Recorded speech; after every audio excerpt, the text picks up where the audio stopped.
అదేవిధంగా ఈ రోజు ఇక్కడ చూసుకుంటేనండి దగ్గర బీటెక్ చేసిన వాళ్ళు, బీకామ్ చేసిన వాళ్ళు, ఎంటెక్లు చేసిన వాళ్ళు, బీఫార్మసీ చేసిన వాళ్ళు, అదేవిధంగా ఇంతకు ముందు డిపార్ట్మెంట్ లో పోలీస్ కానిస్టేబుల్ గా ఉండి ఎస్ఐల కింద ఎలాగైనా అవ్వాలి అనే తపంతో చాలా దూర ప్రాంతాల నుంచి చాలా కష్టపడి ఈ రోజు ఈ ఎస్ఐ ట్రైనింగ్ పూర్తి చేసుకుని ఈ రోజు బయటకు వెళ్లే పరిస్థితి ఈ రోజు కనిపిస్తా ఉంది. ఈ రోజు చాలా మంది పోలీస్ డిపార్ట్మెంట్ వాళ్ళని కూడా ఈ రోజు ఎప్పటికెప్పుడు గౌరవ చంద్రబాబు నాయుడు గారి ఆదేశాల మేరకు టెక్నాలజీని బేస్ చేసుకుని విజిబుల్ పోలీస్ కన్నా ఇన్విజిబుల్ పోలీసింగ్ తో నేరాలను అరికట్టాలి అనే ఒక కృత నిశ్చయంతో ఈ రోజు గౌరవ చంద్రబాబు నాయుడు గారు, ముఖ్యమంత్రి వర్యులు, అదేవిధంగా పోలీసు సిబ్బంది అందరం కూడా మేము పనిచేయడం అందరూ కూడా చూస్తున్నారు. దానిలో భాగంగానే సుమారుగా 1,00,000 CCTV కెమెరాలని మేము ఇన్స్టాల్ చేయాలని చెప్పి లక్ష్యంగా పెట్టుకున్నాం.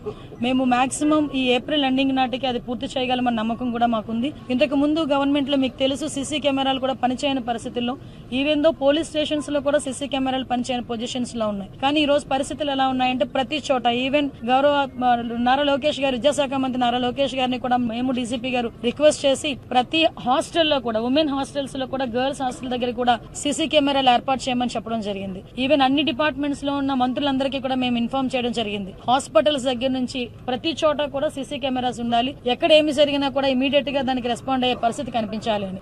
దానికి ఎగ్జాంపుల్ ఏంటంటే నిన్న ట్విట్టర్ లో ఒకటి వచ్చింది. తిరుపతి దగ్గర ఒక హాస్టల్ పిల్లలు బయటకు వెళ్తూ ఉంటే ఒక మిస్బిహేవ్ చేసి ఒక అతను వెళ్ళిపోతాడు ఇష్టానుసారంగా మాట్లాడి. సో ఇమీడియట్ గా అక్కడ నియర్ బై ఒక పోలీస్, అక్కడ నియర్ బై ఒక ఇంటి దగ్గర సీసీ కెమెరాలు అది క్యాప్చర్ చేసుకుని ఒక అన్నోన్ పర్సన్ మాకు ట్వీట్ పెట్టాడు. దాన్ని మాకు పంపించేసరికి మేము ఇమీడియట్ గా ఎస్పీ గారికి పంపించేసరికి వాటిని ట్రేస్ అవుట్ చేసుకుని అలాంటి వాటిని కూడా, అంటే ఈవ్ టీజింగ్ ని కూడా అరికట్టడానికి సీసీ కెమెరాలు ఉపయోగపడే పరిస్థితి ఈ రోజు కనిపిస్తా ఉంది.